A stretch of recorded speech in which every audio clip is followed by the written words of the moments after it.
Kasako Media, tunaangazia maisha, tunaandika kesho.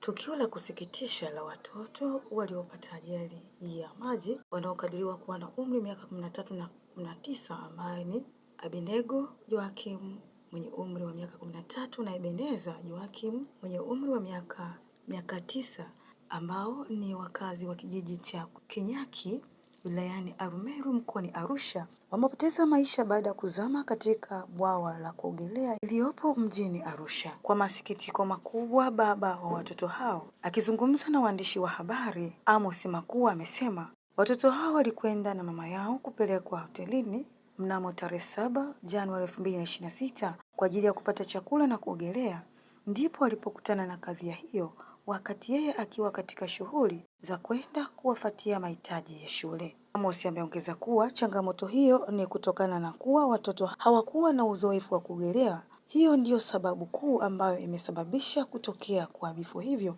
na taarifa ya vifo vya watoto wake alizipokea akiwa Moshi mkoani Kilimanjaro, ambapo taarifa alizipokea kutoka kwa mke wake na mtu wa karibu yake, kwani watoto wamepelekwa hospitalini kwa ajili ya matibabu. Baada ya masaa machache kupita, ndipo alipopokea taarifa za watoto wake kufariki.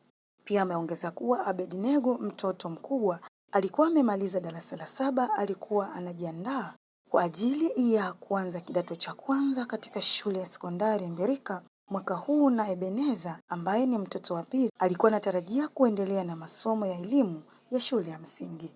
Kutoka Kasako Media, Adela Thomas. Kasako Media, tunaangazia maisha, tunaandika kesho.